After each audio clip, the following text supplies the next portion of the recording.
Hey guys, welcome back to another video. In this video, we're going to be completing the entire chapter of ligands from transitional elements or metals. So basically, what are ligands? These are molecules or ions. These can be both a neutral molecule or an ion that has one or more lone pair of electrons.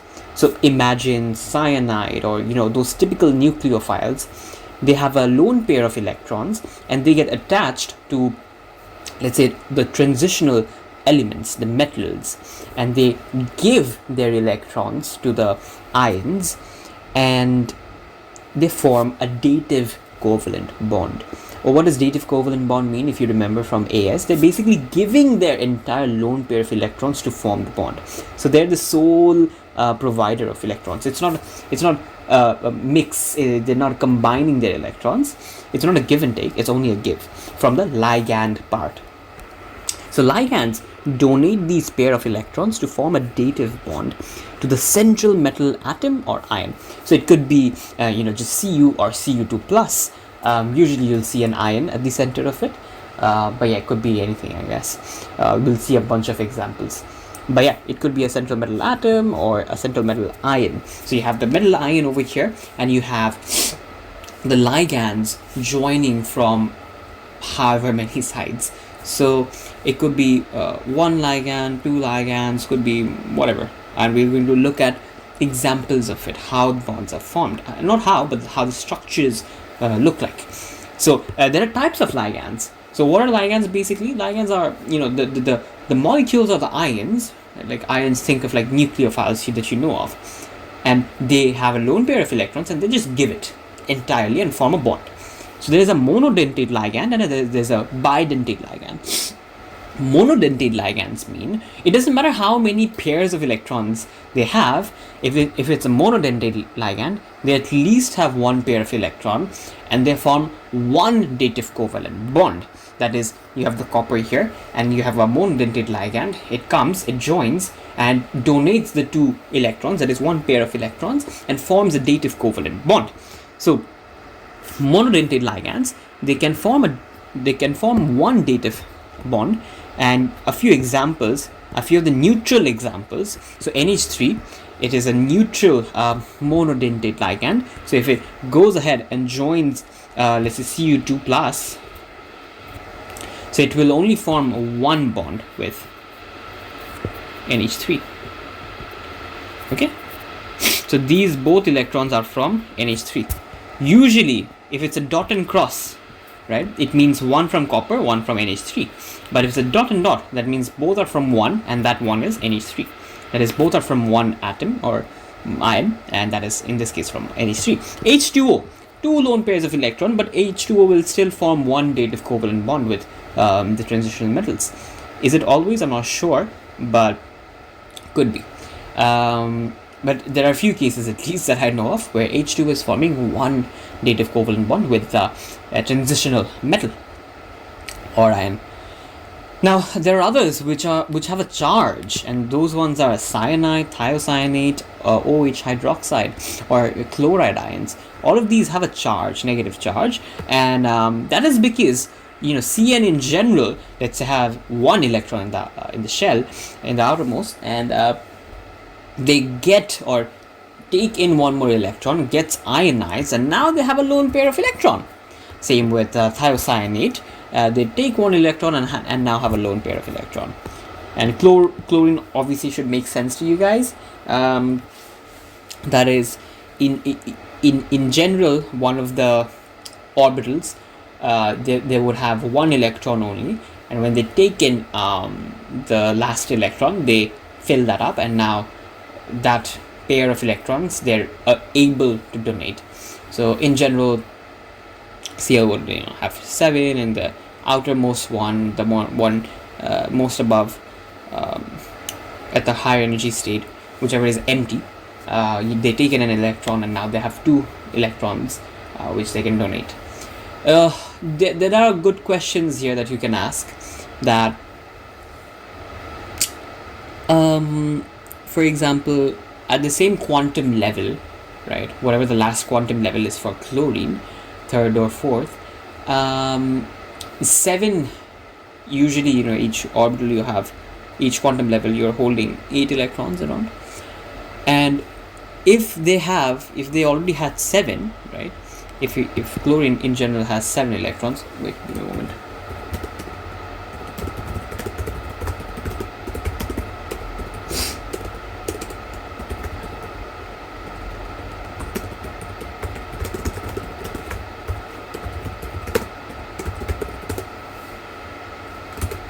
Yeah, anyways, sorry. So if chlorine has around how many? 7 electrons in the outermost shell, it already has a bunch of pair of electrons, right? So can it not just donate those? Not really. What happens is when the chlorine 7 electrons, there are different orbitals, and at the last one, whichever orbital is empty, so like I've taught you guys this, 1 2 1 2 1 2, this is d orbital, but I'm just giving an example. Let's keep it as p orbital, or it occupies one more, whatever the case is, right? This is p, and let's say 1 is empty over here, and then there was another s where 2 are occupied. Okay, so let's say this is probably the last quantum level. There's 2 in s orbital, and then there is how many? 4 5 in the p orbitals, x, y, and z. So 1 is empty over here. Now what happens is the electron comes in and fills this up, okay, and now chlorine becomes chloride. So now this part, these electrons are now able to be just given away. It just made it unstable in nature, and that gives it the ability to share the 2 electrons. Now those 2, the lone pair, are now able to be given off. So it is the process of becoming an ion that gives them the ability, in case of chlorine, to give away the electron, right? Sure, there's more to it, there's more story to it. You can get into the stability and the energies, how the orbitals are arranged, the energy level of the orbitals. There's a lot of conversation and some hints, a lot of things you will be taught in the transition elements. I'll teach you later on stability of orbitals and energy levels, so you'll get an idea. But that is one clarification I wanted to make. Next thing, bidentate ligands, it's self-explanatory. It's just that the molecule or whatever ion you have can form 2 bonds. Okay, as simple as that. It can form 2 bonds, 2 dative bonds. So one example of a bidentate ligand is this. So N over here has 1 lone pair of electron, and N here has 1 lone pair of electron. Now these can be provided to whatever central metal ion you have, and forms the final compound. Okay, great, amazing. You probably don't know what this is, En. It is going to come in your questions pretty often. So it's 1,2-diaminoethane. This is the ethane part. This is diamino part. Okay, and you'll learn how to name these in the organic chemistry chapter. I've taught it already. Now you also have ethane dioate, OX. This is also bidentate ligand. So 2 lone pairs of electrons, which can form 2 different dative covalent bonds.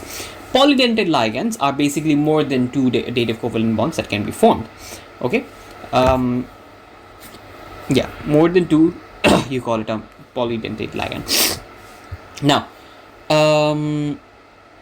EDTA4- is one of the examples. It's a hexadentate ligand. Basically, it means that it can form 6 dative covalent bonds. Okay, and this is a very interesting structure, EDTA4-. 4- basically means it has a charge of -4, and that is because of the O ions over here.